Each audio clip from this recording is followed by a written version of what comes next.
Bonjour à tous. Bonjour. Donc on utilise le micro parce qu'il y a une captation. Je pense que sinon on aurait pu s'entendre, mais là, voilà, pour que le son passe dans la vidéo. Écoute, on va commencer par se présenter peut-être, si ça te va. Oui, bonjour à tous. Merci d'être là. On avait un doute sur le nombre de personnes présents et finalement on forme un bon petit groupe. Donc je suis Ronald Blanc, ITG Portage Salarial. Je représente ITG sur la région Bretagne. Et mon rôle, c'est de vous accompagner dans le choix du meilleur statut quand vous souhaitez entreprendre, vous lancer. Et en même temps avoir une sécurité. On va y venir un peu plus tard par rapport à cela. Voilà, donc merci d'être là, bienvenue. Et puis on va passer un bon moment ensemble. Oui, merci. Donc moi, c'est Florent Le Saoud. Je suis cofondateur et co-gérant d'Astrolab, qui est une coopérative d'entrepreneurs. C'est un autre format d'entreprendre autrement qu'on va vous présenter plus tard. Voilà. Comme on n'est pas en nombre trop grand, moi, je vous propose rapidement, si on peut faire un petit tour, que chacun et chacune puisse nous dire son prénom, son lieu de résidence approximatif et son métier, si vous voulez bien. On peut commencer par la personne au fond là-bas, si vous voulez bien. Attends, il faut peut-être faire passer le micro pour la captation. Sandra, je fais de la communication animale et je suis sophro-analyste. Merci. Ouais. Géraldine Daniel, alors moi je souhaiterais faire des bilans de compétences. Merci. Karen Collin, je suis de cette région-là, l'Ille-et-Vilaine, et je suis sage-femme. Merci. Moi, c'est Chantal. Ouais. Chantal, en cours de création, naturopathe. Ok, merci. Christelle, consultante en ressources humaines et bilan de compétences et basée sur la région rennaise. Yannick, conseil en gestion de projet informatique à Rennes. Je passe juste derrière, tu finis par vous. Jean-Marc de Dinard, porteur de projet en formation juridique, formation consultant. Magali, j'habite au sud de Rennes. Je suis sans emploi et je suis en pleine réflexion pour me lancer en micro-entreprise. Enfin, ou peut-être pas. Voilà. Ou peut-être pas, exactement. Voilà. Bonne réponse, bravo. Merci. Nirina Arvel, je suis comptable de métier, analyste en comptabilité, mais je voudrais aussi me lancer dans l'entrepreneuriat. Okay. Merci. Sadat, j'habite à Saint-Jacques et je suis sans emploi et je souhaiterais être facilitatrice d'intelligence collective. Ok, merci. Merci beaucoup. Et maintenant pour continuer, alors juste pour donner le cadre de cette intervention, elle doit durer normalement 45 minutes. Donc l'idée c'est qu'on prenne maximum 30 minutes pour faire de l'information, Ronald et moi-même, et qu'on se laisse au moins 15 minutes pour vos questions, s'il y a des questions spécifiques, etc. N'hésitez pas, sachant que étant en nombre faible, on peut aussi imaginer des questions tout au long du déroulé si ça ne te dérange pas. Exactement. Voilà. Que ce soit le plus interactif possible, on en profite, on n'est pas très nombreux, donc on peut fonctionner comme ça. Que ça vous soit utile quand même, si on peut. Et avant de commencer, pour se chauffer un petit peu, moi j'avais 3 questions à vous poser et je vous remercierais de lever la main pour dire si vous vous sentez concerné par cette question.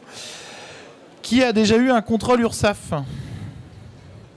Personne. Ah, il y a un monsieur là-bas, il veut participer, il a déjà eu un contrôle URSSAF. Merci. Qui a déjà entendu parler de coopérative d'entrepreneurs ou de portage salarial ? Ouais, quand même à peu près la moitié. Déjà, ouais, c'est déjà mieux. Enfin, je souhaite à personne de connaître trop les contrôles URSSAF de toute façon. Et qui aujourd'hui a envie d'entreprendre ? Donc c'est là que vous levez tous la main normalement. Une demi-main pour certains, une main si molle. Ok, voilà. Donc l'idée c'est justement de vous proposer un autre modèle d'entreprendre sans forcément créer sa structure personnelle et d'utiliser une structure porteuse pour se concentrer sur son métier. Et c'est ça qu'on va essayer de vous présenter tout de suite. Et bien voilà, on va continuer. C'est parti. Voilà, donc je te laisse commencer peut-être parce que j'ai pas mal parlé. C'est plutôt ta partie. On avait répété l'entreprise au sein du collectif. Si tu veux démarrer, puis je prendrai la suite sur la partie client. Là, ok. Donc là, c'était juste le plan d'intervention que je disais en fait. Okay. Donc oui, tout à fait. Donc on va enchaîner. On va rapidement. Donc c'est un peu comme ça qu'on va essayer de préciser. En gros, le cadre de la présentation, c'est le cadre général et ce qui nous relie entre le portage et l'entrepreneuriat en CAE. Et ensuite, ce qui sont les spécificités, et puis un temps d'échange ensemble avec vous pour trouver, éventuellement répondre à vos questions. Et en fait, on a fait une présentation à Pôle emploi pour remettre un peu le cadre il y a quelques semaines de cela. Et on avait fait d'abord le portage salarial et ensuite la CAE. Et on s'est rendu compte qu'on avait beaucoup de choses qui nous rassemblaient, que le modèle était très proche. Donc on va commencer par les choses qui sont communes aux deux statuts. Et puis ensuite, on fera un petit focus sur les spécificités de chaque statut. En effet, et donc la première chose déjà qui nous rassemble, c'est qu'on entreprend au sein d'un collectif. On n'est pas seul, on n'a pas à créer sa structure, on se fait porter dans le cas du portage et on pourrait dire un peu la même chose en CAE. C'est-à-dire que la structure nous accompagne pour la création de notre activité. Donc on évite évidemment l'isolement. On peut faire du partage avec les autres membres sur notre métier, potentiellement s'il y a des gens qui ont le même métier dans la structure. On fait évidemment du réseau, de l'apport d'affaires, de la discussion, etc. Et du coup, ça nous permet de développer plus facilement notre activité. Donc voilà, c'est sur la première partie. Donc je te laisse la main pour la suite. Oui, donc on l'a dit, le collectif vous permet d'intégrer une communauté. Et puis on a insisté sur la gestion de vos clients. Alors pourquoi on a mis en gras vos clients ? Parce que souvent la question qui est posée, c'est ok, je vais donc travailler avec des clients, mais est-ce que ce sont mes clients ou est-ce que ce sont les clients de l'entreprise de portage ou de la CAE ? Ça reste bien vos clients. Vous en êtes propriétaire, c'est vous qui avez une action dessus, une action de prospection bien évidemment pour trouver vos premiers clients, la négociation qui en découle pour trouver la mission, vous gérez le tarif, vous gérez les devis que vous faites. C'est vous qui générez aussi la facture et l'établissement des notes de frais inhérentes à votre mission. Donc il faut bien avoir en tête, ça reste vos clients, vous êtes indépendant de ce point de vue-là. Ce ne sont pas les clients d'entreprise de portage ni de la CAE. C'est bon pour toi ? Donc on va poursuivre. Donc quand on dit on fait le reste, parce que le reste, il y a quand même pas mal de trucs à faire. Et c'est là où on vous aide beaucoup. Donc c'est tout ce qui est... les obligations légales, j'ai parlé tout à l'heure de l'URSSAF, c'est pour ça que je posais la question, parce qu'on s'en charge en fait. Donc la structure juridique qui contient votre activité s'occupe de tout le reste. C'est-à-dire que vous gérez vos clients et nous on fait le reste, donc on fait l'URSSAF, Sécu, retraite. Donc on peut vous accompagner aussi sur les contrats commerciaux, donc ce qu'on appelle les contrats cadres parfois avec les entreprises quand on est d'entreprise à entreprise. Donc on peut faire de la relecture des contrats, la signature avec l'entité juridique. On vous fournit des fiches de paye. Donc tout l'aspect social est pris en compte aussi par la structure et vous n'avez pas à vous en soucier. On transforme votre chiffre d'affaires en salaire. On peut s'occuper aussi du recouvrement des factures impayées, ça c'est pas mal aussi. Enfin, j'ai pas posé ça comme question, mais c'est pas mal aussi comme question à se poser. C'est au bout de combien de temps on se fait payer par ses clients, voire est-ce qu'on se fait payer par ses clients. Donc ça c'est un bon sujet. On prend en charge aussi des assurances responsabilité civile professionnelle liées à votre métier. Donc chez nous c'est lié au numérique. Ouais, chez vous avez plusieurs j'imagine. Voilà. Et du coup il n'y a pas de structure à créer. La boîte de portage ou la coopérative sont les structures porteuses qui hébergent votre activité complètement. Donc pas de SIRET, pas de micro, pas de rien. Juste vous signez un contrat avec la structure porteuse et c'est ça qui lie votre activité à la structure. Voilà, c'est pour ça qu'on disait on fait le reste. N'hésitez pas, s'il y a des questions, on y répond au fur et à mesure si j'utilise des mots qui ne sont pas clairs ou des acronymes ou des choses comme ça. Parce qu'a priori, on connaît pas mal le truc et du coup, des fois, on parle trop vite. Allez-y. C'est sur la partie pas de structure à créer, puisque juste avant, j'ai vu l'INPI. Oui. Et donc, tout ce dont il parle, c'est-à-dire enseigne, immatriculation, etc., en fait, rien de tout ça on fait, c'est ça ? Alors l'INPI sert à la protection de l'identité et de la propriété intellectuelle, ce qui est un peu différent. Par exemple, si vous avez une marque commerciale que vous avez envie de développer au sein de nos structures, vous pouvez la déposer auprès de l'INPI en votre nom. Et sous le même principe que vos clients vous appartiennent, votre marque commerciale vous appartient. Et donc développer sa marque commerciale, son identité visuelle, son site web, pourquoi pas ? Et à ce moment-là, autant protéger son nom, aussi pourquoi pas. Ça dépend, à vous de voir, mais en tout cas, rien ne l'empêche. Par contre, il n'y a rien en tant que structure juridique à créer. Il n'y a pas d'entreprise à créer. Il n'y a pas de statut à déposer, règlement intérieur, contrat ci, contrat ça. Vous signez un contrat avec la structure porteuse et vous êtes hébergé. Tirette. Du coup, pas de numéro de tirette, pas de statut juridique à créer. Voilà, le SIRET, c'est le SIRET de l'entreprise. Exactement. Voilà. Mais donc l'INPI vient en complément, et ça, c'est plutôt pour de la protection de la marque commerciale, en fait. Ce qui est un peu différent. Et ça, par contre, ça peut avoir du sens selon ce que vous faites. Mais là, c'est du cas par cas, et c'est à discuter, en fait, s'il y a besoin ou pas. Mais oui, c'est possible. Ça répond à votre question ? Ouais. Ok, merci. Je te passe la main, Ronald. Est-ce que c'est clair pour vous déjà sur l'aspect gestion des clients, on s'occupe du reste, de la facturation, tout ça ? Oui. Ah, une nouvelle question peut-être ?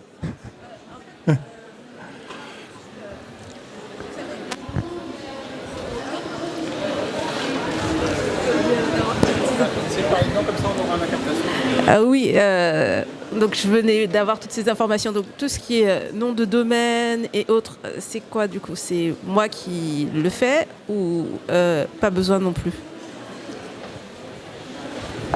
Sur l'identifier en ligne, par exemple, si vous créez un site web, des choses comme ça, le mieux, c'est que vous preniez vous-même votre nom et que vous passiez ça en facturation, soit via l'entreprise, soit en note de frais, enfin, tout dépend. Mais en général, les gens, leur nom de domaine, ils l'achètent en propre. Et après, ils le passent dans leur activité en tant que dépense d'activité pour la réalisation de leur activité économique. Donc ça peut être une facture qui est passée en note de frais.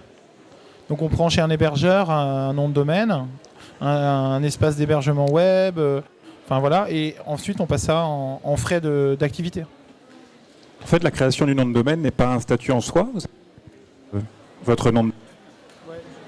Non, ça c'est moi qui l'ai mis. Ça marchera pas. Il a saboté le micro. Ah, c'est mieux. C'est mieux. Du coup, je parle de la CAE, c'est ça? Non, c'est bon. Béatrice, Benoît, je vous passe la parole. Vous pouvez utiliser votre nom de domaine. C'est vraiment la partie commerciale de votre activité, de votre mission. Mais en effet, pas de numéro de SIRET, pas plus de prestations que ça à faire. Je vais continuer avec ton micro, si tu veux. Donc j'enchaîne finalement avec la protection sociale. Quand vous êtes, que ce soit en portage ou en CAE, donc c'est pareil, vous êtes dépendant du régime général, donc comme un salarié classique au final. Hein. Et donc à ce titre, vous avez la sécurité sociale, la retraite et la retraite complémentaire, les cotisations chômage. Donc c'est-à-dire qu'en sortie de portage ou de CAE, vous pouvez très bien avoir le chômage. Ça c'est intéressant à connaître. Au niveau des complémentaires, donc la mutuelle, complémentaire santé et la prévoyance. Alors souvent les gens ne savent pas trop à quoi ça sert la prévoyance. En gros, c'est si vous arrivez à un grave accident, genre invalidité ou voire mort, c'est pas très cool, mais voilà, c'est à ça que ça sert la prévoyance. Puis aussi on intègre de la formation, que ce soit via donc le compte formation, compte personnel de formation, ça c'est ce que vous pouvez utiliser en propre, mais aussi via nos OPCO, donc les organismes paritaires de financement de la formation, où là on peut aussi passer certaines formations via les organismes de formation. Et dans nos deux structures, ce qui n'est pas le cas tout le temps, dans tous les CAE en tout cas, on a tous statut cadre aussi, par définition. Voilà.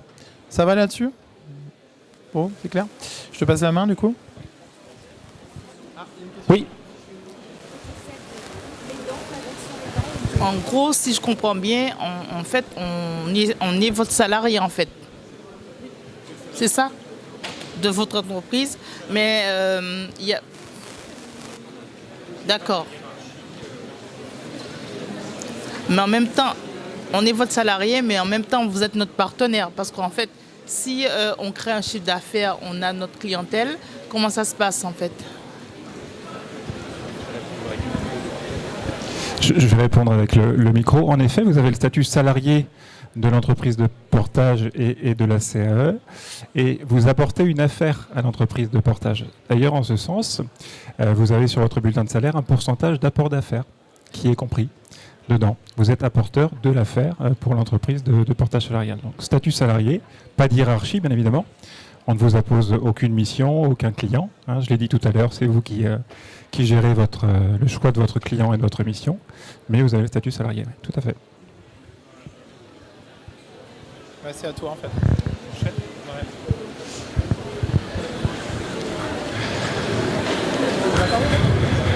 Ouais, tu avais dû finir.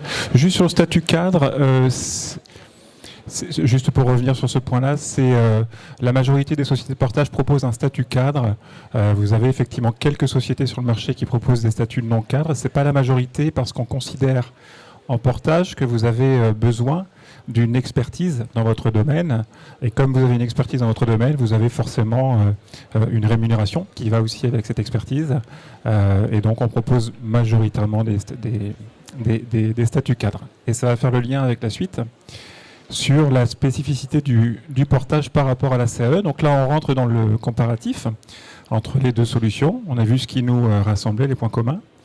En portage, vous avez un point qui est important. On peut vous faire un contrat de travail dès le premier jour de mission, sans minimum de durée.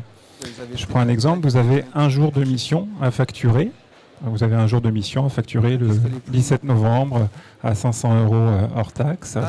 Eh bien, on va vous faire un contrat de travail d'une journée sur cette mission. Donc, il n'y a pas de minimum. Vous pouvez faire un CDD d'une journée, un CDD de 3 mois. Vous pouvez passer en CDI à partir de 4 mois, si vous le souhaitez. Voilà, ça va de 1 jour, je dirais, à 3 ans, 36 mois maximum pour un CDI en portage salarial.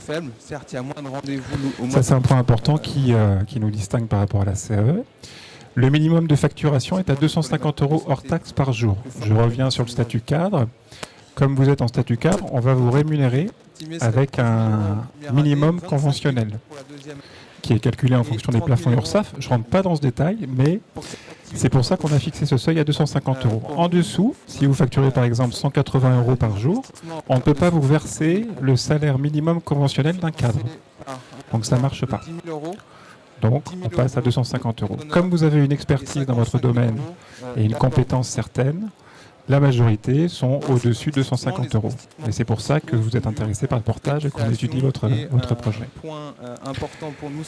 Alors, le portage s'adresse à qui? Parce que ça s'adresse à 750 métiers, mais pas tous. Si vous êtes coiffeur, si vous êtes kiné, ça ne fonctionnera pas. Il faut que ce soit exclusivement une prestation de service intellectuelle. J'entends par là des formateurs, des consultants informatiques, des personnes qui apportent un service intellectuel à l'entreprise. Je prends toujours l'exemple de mon coiffeur. Vous êtes coiffeur, on ne peut pas porter votre activité. Vous êtes formateur de coiffeur, ça fonctionne. Parce que vous n'avez pas de manipulation, vous n'avez pas de stock, pas de marchandises, pas de ciseaux, mais vous dispensez une formation intellectuelle auprès des coiffeurs. Donc souvent c'est parlant. Voilà. Dernière chose sur le portage salarial, et c'est propre à ITG notamment, on vous certifie Calliope. Ça c'est le cas des formateurs qui souhaitent dispenser des formations certifiées Calliope. De fait, quand vous êtes porté par ITG, vous avez la certification Calliope. Alors je crois qu'il n'y a pas de formateur aujourd'hui, si, un en effet, du côté de Dinard. On en avait parlé hier ensemble là-dessus. Ça c'est un point important, puisque forcément vos clients vont demander si vous êtes certifié Calliope. Ça inclut une prise en charge de l'OPCO de votre client. Donc c'est un vrai atout. C'est un vrai atout. Et n'hésitez pas à promouvoir votre statut quand vous allez voir vos clients en disant « je vais exercer mon activité en portage salarial » ou en CAE. C'est souvent une légitimité supplémentaire. On se dit il y a une expertise, l'entreprise de portage porte l'activité, donc il y a des garanties aussi financières derrière. Donc ça peut être une valeur ajoutée pour votre profil sur le marché des indépendants.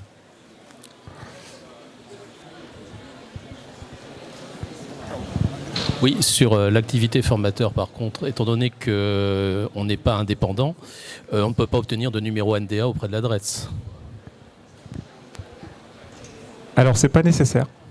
C'est pas nécessaire, effectivement. On a un numéro de formateur, puisqu'on est aussi organisme de formation, étant certifié Calliope, et vous n'avez pas besoin, plutôt le voir comme ça, d'avoir un numéro de formateur. De fait, ce sera le numéro de formateur de la société qui va vous porter. Le gros budget, c'est les achats d'espace. On sait aujourd'hui, on l'a vu dans l'étude de marché, que pour aller chercher l'information, pour toucher les aidants comme pour toucher les personnes. Tout à fait. C'est donc, faut pas quitter le portage. Un sur les sites web, il faut rester en portage. C'est comme Calliope. En effet, si vous quittez la structure de portage, vous devrez passer effectivement la complexe certification Calliope. Et le portage vous évite tout ça et c'est un vrai confort par rapport à ça. C'est pour ça qu'on a chez ITG, dernière précision, quasiment 60% de formateurs. On est très bien positionné sur ce métier. Aussi un peu de flyer quand même pour avoir aussi des Merci. Des médias. Maintenant, après avoir parlé des spécificités du portage, on va parler des spécificités des CAE incroyables. Donc CAE pour coopérative d'activité et d'entrepreneurs. Donc en coopérative d'activité et d'entrepreneurs, il y a pas mal de spécificités parce que c'est un régime déjà malheureusement peu connu et qui est des fois un peu complexe. Et donc on va essayer de démystifier tout ça, mais en 5 minutes ça va être compliqué. Donc dans un premier temps, quand vous arrivez chez Astrolab, mais je dirais dans tous les CAE, parce qu'il y en a quand même 150 en France et qui regroupent différents métiers. Ça va du bâtiment. Nous, chez Astrolab, on est dans le numérique. Il y a des gens en service à la personne, des généralistes qui prennent tout métier avec des boulangers, coiffeurs, etc. Donc on signe un contrat CAP. Donc c'est un contrat d'appui au projet d'entreprise. C'est un contrat commercial qui vous accompagne pour lancer votre activité, qui vous couvre légalement, mais avec lequel vous pouvez cumuler, par exemple, vos droits au chômage. Vous pouvez être à la fois signataire d'un contrat CAP et au chômage. Et donc toujours cumuler avec les ARE. Donc ça c'est pas mal pour lancer son activité et tester le principe. Quand votre activité est mature, vous avez développé vos clients, que vous avez un peu de chiffre d'affaires, un peu de visibilité, vous passez en CESA, contrat d'entrepreneur salarié associé. Ce qu'il faut lire en CESA en fait, ici, c'est juste un CDI de droit commun, avec une seule spécificité à ce titre, c'est que votre salaire est variable en fonction de votre chiffre d'affaires. C'est pour ça qu'on dit entrepreneur et salarié. Vous êtes en CDI, mais avec un salaire variable. Un peu, si vous connaissez les commerciaux dans les entreprises intéressés sur les marges de vente, etc., avec une part fixe, une part variable. C'est un peu sur ce principe-là. Mais c'est un vrai CDI de droit commun. Et c'est ce qu'on a vu avant par rapport à la protection sociale, mutuelle, prévoyance, retraite, chômage, etc. En coopérative, puisque justement c'est une coopérative, on a vocation à devenir sociétaire et participer à la stratégie et à la gouvernance de l'entreprise. C'est votre entreprise. Vous êtes co-gestionnaire de l'entreprise. Et donc à ce titre, et dans les CAE, c'est une spécificité, on doit devenir sociétaire dans les 3 ans. C'est une obligation légale liée à la loi ESS, dite loi Hamon. Je ne rentre pas trop dans les détails, on peut en parler, il n'y a pas de souci, mais c'est un peu technique. Donc la conséquence du sociétariat et d'être en coopérative, c'est qu'on participe à la gouvernance de l'entreprise, ce qu'on appelle une gouvernance partagée. Donc il y a plusieurs instances, on participe à l'Assemblée Générale, on participe selon les coopératives à d'autres instances de discussion dans lesquelles on peut soit décider, soit discuter, soit proposer des idées, etc. Nous sommes une structure de l'ESS. Est-ce que vous connaissez ce que c'est l'ESS? Non, pas sûr. Donc c'est pour l'économie sociale et solidaire. C'est un pan de l'économie qui essaye de replacer l'humain au centre du projet économique. Donc, dans l'ESS, en général, l'argent est un moyen, mais pas une fin en soi. C'est un moyen de réaliser un projet, c'est un moyen de se rémunérer, c'est un moyen de vivre, mais c'est pas une fin en soi de toujours forcément gagner plus et d'optimiser l'argent uniquement. C'est vraiment de centrer sur l'humain. Donc, on n'a pas de minimum de facturation. Chez nous, il n'y a pas de minimum de facturation. Et on a, chez nous, encore une fois, chez Astrolab, c'est toute activité dans le numérique. Et je me permets de parler des autres CAE parce que c'est intéressant. Et on a un stand qui est juste là derrière. Selon votre domaine d'activité, il y a des gens service à la personne, bâtiment, enfin à peu près tous les métiers, sauf les métiers à ordre. Donc tout ce qui est avocat ou tout ce qui est médical, ça c'est interdit. Mais sinon, quasiment tous les métiers sont couverts par les CAE de France. Et on travaille aussi, alors ça c'est un peu spécifique, c'est sur l'agrément crédit impôt recherche. Ça fait beaucoup de mots, hein, mais l'agrément crédit impôt recherche, ça permet de faire travailler sur des projets de R&D chez ses clients. Je suis pas sûr que tout le monde soit... Oula. C'est toi? Non? Tu veux me saboter la présentation? Je t'ai laissé tranquille pourtant. C'est trop long, c'est trop long. Donc voilà, agrément CIR, donc c'est pour les projets d'innovation et de R&D dans le numérique, tout simplement. Voilà, j'ai utilisé beaucoup de mots, beaucoup d'acronymes. J'espère que c'est à peu près clair. Et c'est expédié en plus top chrono. Ça va? Il y a des questions? Je n'ai pas compris contrat cap et CESA. Merci, et c'est une question à laquelle je m'attendais un petit peu, parce que c'est pas très simple, comme je l'ai dit en introduction. Le contrat cap, c'est un contrat commercial qui vous lie à l'entreprise pour tester son activité. J'ai pas défini, mais contrat cap, c'est un contrat d'appui au projet d'entreprise. Donc à partir du moment où on signe un contrat cap avec sa coopérative, on est de fait lié à la coopérative et donc on peut exercer légalement son activité d'entrepreneur.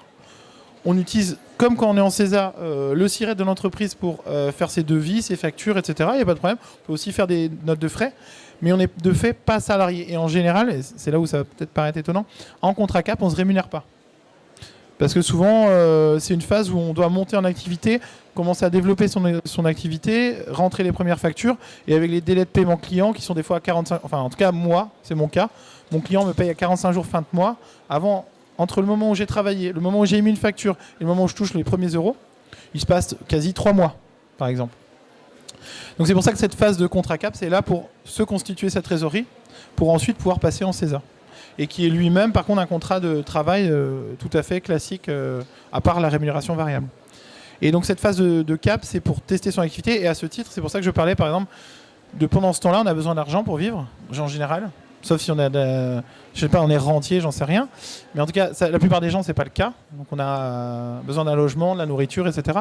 Et donc souvent, c'est bien si on a la chance d'avoir un peu de chômage ou d'autres façons d'être rémunéré durant cette phase de transition pour accumuler de la trésorerie et pour passer en contrat d'entrepreneur salarié.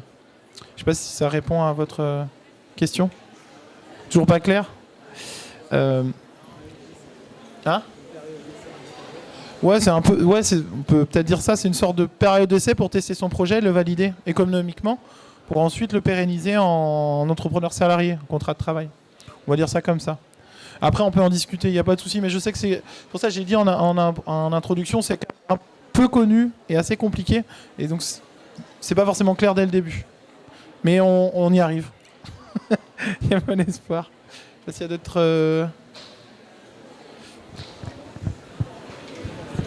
Ouais, carrément. Est-ce que du coup il y a une phase d'entretien, on va dire, pour intégrer soit le collectif, soit l'entreprise de portage ? Tu peux répondre. Une phase d'entretien, c'est ça ? Un peu comme, comme on est. De recrutement, je voulais dire. Ouais, voilà, c'est ça. Non, à partir du moment Vous où, acceptez tout le monde. du point de vue du portage, voilà, c'est ça. Si vous rentrez dans les critères qu'on a évoqués au préalable, non, il n'y a pas de sélection sur votre profil. Vous montez un dossier de recrutement avec des pièces justificatives pour vous créer votre contrat de travail, mais on n'évalue pas votre niveau par rapport à d'autres consultants éventuels. On s'assure juste que vous facturez suffisamment et que vous avez l'expertise requise pour pouvoir signer un contrat de prestation, tout simplement. Il n'y a pas d'entretien candidat. Ça, du coup, oui. Moi, je vais en parler pour la CAE parce que c'est un peu différent. Du coup, il n'y a pas à foncièrement parler une sélection, mais en tout cas, il y a des entretiens. Parce que la CAE, on prévoit plus une relation de long terme avec la personne. Et donc, on se dit, est-ce que la personne se sentira bien en fait dans cette structure ? Est-ce que ça lui correspond ? Parce que déjà il y a diverses coopératives, il y a plusieurs formes d'entreprises, etc. Donc en général, en première instance, on discute avec moi. Ensuite, on discute dans un deuxième temps avec le co-gérant. On vous fait un retour sur votre projet en disant là on pense que déjà, mais il y a l'aspect légal et juridique évidemment, hein, ça c'est le premier truc, où on vous fait un retour si on pense que le projet peut être hébergé, que vous vous intégrerez bien dans le collectif. Et suite à ce retour-là, dans le même ordre, vous nous faites un retour en disant « Oui, ok, j'ai bien réfléchi, c'est bien Astrolab qui me correspond, c'est vraiment là que je veux aller, c'est génial et c'est super. » Et donc, vous nous confirmez aussi votre souhait de nous rejoindre. Et à l'issue de ça, on lance la préparation des contrats. Mais oui, alors c'est pas une vraie sélection en tant que telle, notamment on ne juge pas forcément le projet économique, parce qu'on considère que la meilleure personne pour connaître son projet économique, c'est vous, a priori. Mais par contre, on va questionner et on peut vous accompagner sur des prévisionnels, des choses comme ça. Durant cette phase-là, on peut vous dire, on peut vous donner un modèle de prévisionnel et vous pouvez essayer de le remplir pour voir quel est votre salaire souhaité. Et donc, basé sur ce salaire souhaité, combien de chiffre d'affaires il faut sortir. Parce que ça, c'est important de le prévoir. Parce que soit on a un taux journalier qui est important, auquel cas on peut travailler pas beaucoup de jours. Soit si le taux journalier est moins important, il faut travailler plus de jours, par exemple. C'est un peu caricatural ce que je dis, mais Ça permet de savoir où on va, en fait. Donc ça, on vous accompagne et on vous conseille, mais on ne vous empêche pas de le faire. Je sais pas, ça répond à... Ça va ? Ok, super. Oui. Alors ma question, ça concerne en fait la rémunération. Quand on commence, vous avez, si j'ai bien compris, vous avez dit qu'il faut 250 € par jour de facturation minimum. Et pour le salaire, dans ce cas-là, comment est-ce que vous évaluez le salaire Alors, je vais vous donner un chiffre, mais très grossier. Vous bénéficiez de 50% à peu près de vos honoraires sous forme de salaire net. Vous facturez 500 € hors taxe, vous récupérez à peu près 250 € de salaire net. Mais ce chiffre-là, ensuite, il peut évoluer, souvent à la hausse quand on optimise son revenu, notamment grâce à des frais professionnels qu'on peut déclarer. C'est un point important aussi en portage salarial, contrairement à une auto-entreprise. On peut déclarer des frais inhérents à la mission ou des frais de fonctionnement. Et ça optimise votre revenu global. Mais en salaire net, c'est à peu près entre 48 et 50.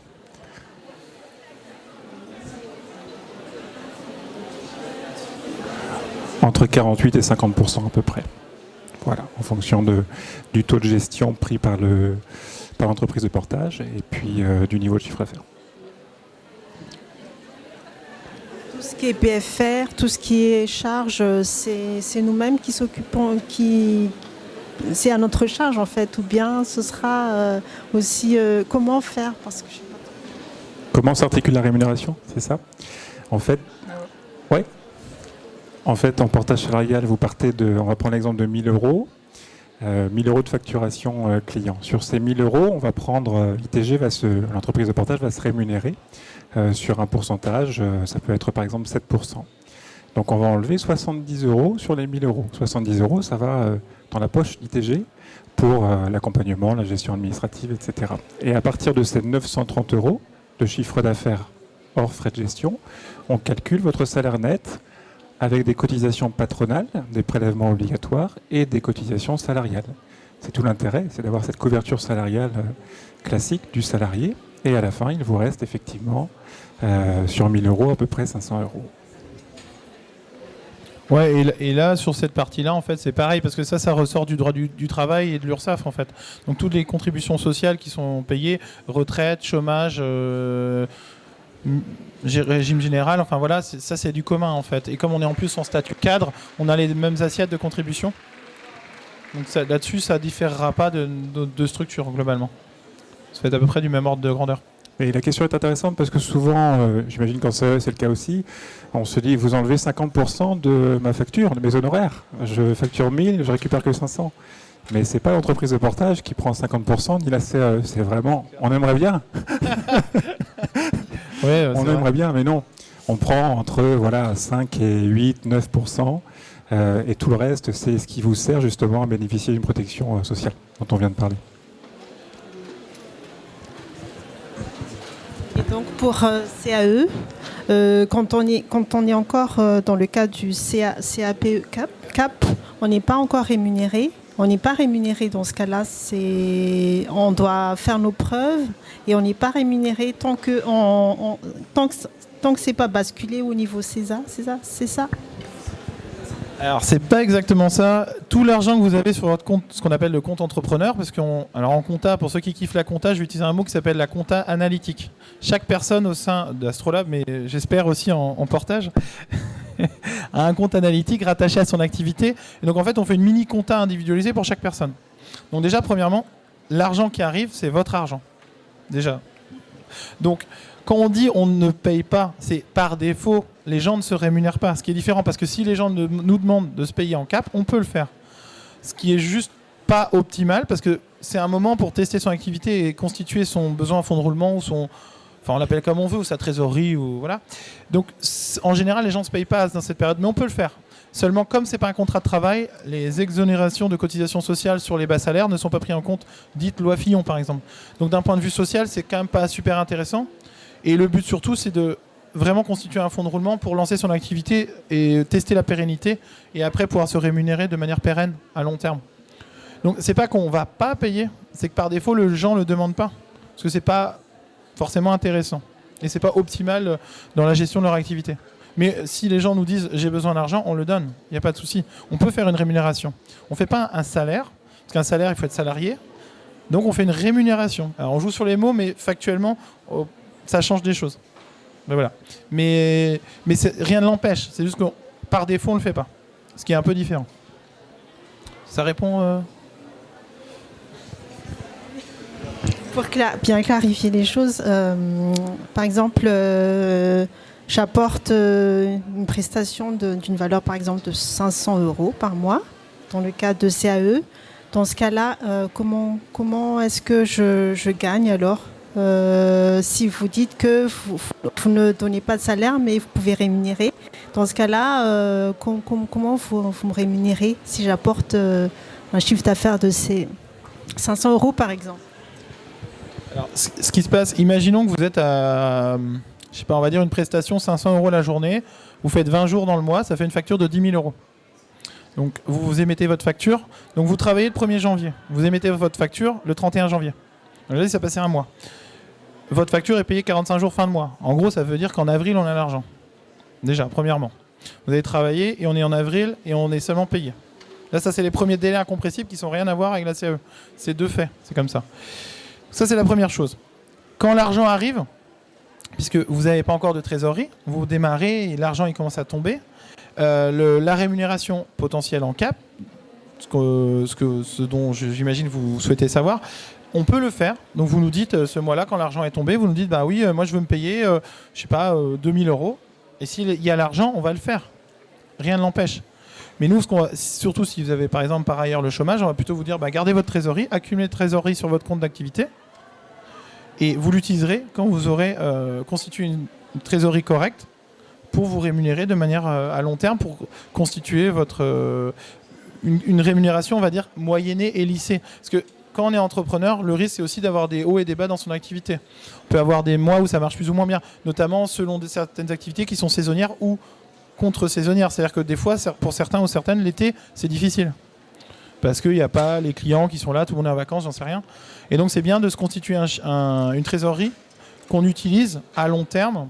Et on joue là-dessus pour faire se constituer en fait un salaire qui est à peu près fixe à l'année pour pouvoir faire de la prévisibilité. Notamment, si on veut aller voir son banquier pour acheter un truc, c'est mieux d'avoir des salaires à peu près prévisibles sur l'année. Ça rassure tout le monde. Mais donc, en contrat cap, l'idée, c'est plutôt de se dire, le contrat cap est là pour tester. Et donc, quand on a de l'argent, on va plutôt passer en César. Et être salarié de droit commun et se rémunérer avec un salaire.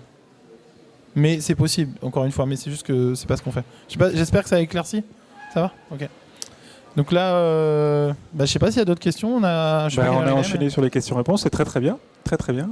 Si vous avez d'autres questions qui peuvent vous éclairer, sinon on passe au vote. Hein. Tapez 1 pour la CAE et tapez 2 pour le portage. Merci de créer une bonne ambiance compétitive. Alors nous, on fait pas de la compétition, on fait de la coopération. On a prévu la battle. On a prévu la battle. Non, n'hésitez pas, si on a encore un peu de temps pour échanger même sur vos projets personnels, sur vos attentes. En gros, si je comprends bien, votre entreprise ne concerne pas les professions libérales. Oui, en effet. Toutes les professions libérales et a fortiori réglementées ne sont pas éligibles au portage salarial. Non réglementées aussi, oui. Alors quand c'est à eux, ça dépend. Les réglementés, c'est pas possible. Chez Astrolab, il faut discuter, il faut voir selon le métier. Nous, on est plus proche des métiers du numérique, mais ou les métiers qui s'y rapprochent, c'est-à-dire que tout ce qui est communication, marketing, etc., on peut imaginer que ça va avec. Et après, il y a d'autres CAE qui gèrent le service à la personne. Comme j'ai dit tout à l'heure, il y a des CAE qui font du bâtiment, il y a une CAE qui fait dans tout ce qui est bureau d'études, par exemple, pour tout ce qui est études structurelles. Enfin, voilà, il y a quasiment tous les métiers qui sont possibles d'être hébergés en CAE, par contre. C'est pas ça. En profession libérale, vous avez un exemple concret, peut-être? Oui. J'ai pas entendu. Les métiers du bien-être, pour le coup. à la personne, hein, c'est ça? Le métier plutôt bien-être à la personne. Oui, oui. Oui, et ben ça c'est pas un souci en fait, ouais. Il y a même des psychologues qui font aussi en CAE, enfin voilà, tout ce qui est, ouais, ça c'est possible en CAE. C'est pour ça qu'on travaille ensemble. Moi, j'envoie le bien-être à la personne à Florent. Florent m'envoie pas grand-chose, parce qu'il y a du coup beaucoup de choses éligibles. Mais en effet, c'est aussi des complémentarités. Ouais. Portage CAE. Ouais. Complètement. Ok, merci. Il y a d'autres points de précision? Ça va pour vous?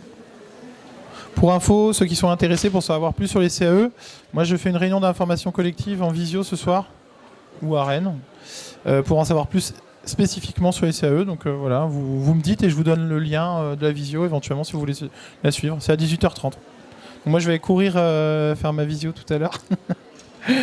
Oui, c'est dans pas longtemps, ouais. Mais voilà. En tout cas, s'il y a des questions, n'hésitez pas. On a encore, je sais pas quelle heure il est, mais on doit être pas mal. Il reste 5 minutes. Ouais.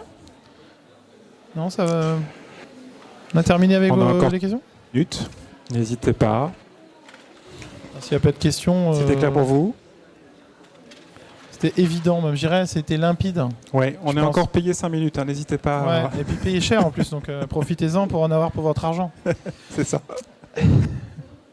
Non, mais s'il n'y a pas de questions, on va vous remercier de votre attention, en espérant qu'on vous a apporté quelque chose. S'il y a besoin de précision, donc on avait mis les emails au début, on va le remettre. Vous nous contactez, tout simplement, et puis on pourra voir à convenir d'un rendez-vous spécifique pour discuter de votre projet, plus à même. Vous avez sûrement besoin d'un peu de temps de réflexion, de voir un peu comment vous projetez. Mais voilà, en tout cas, on peut vous aider à maturer aussi sur le projet. On est disponible là pour vous aider. Et encore 30 minutes ici, sur le salon. Et oui, 30 minutes, c'est vrai, n'hésitez pas. Et le portage salarial, c'est à 2 mètres, juste derrière vous. Le portage, c'est là. Et les CAE, c'est à côté de la BPI, là-bas, en deuxième rang. Donc, il ne faut pas hésiter à franchir le cap et passer le premier rang. On est un peu caché derrière. Donc, voilà. Mais oui, n'hésitez pas à passer sur les stands aussi, que ce soit les CAE ou le portage ici. Vous l'avez compris, c'est vraiment des projets individuels qu'on étudie. Donc c'est important. Là, on fait une présentation très générale, très globale de comment ça fonctionne. Mais ensuite, on s'adapte à chaque projet, chaque profil. Et c'est toute la valeur ajoutée qu'on peut avoir dans l'accompagnement. C'est ce que disait Florent tout à l'heure. Complètement. Ouais. Merci à tous. Merci. Bonne soirée. Merci. Bonne fin de salon. Les applaudissements étaient, étaient très naturels. Merci. Wouh.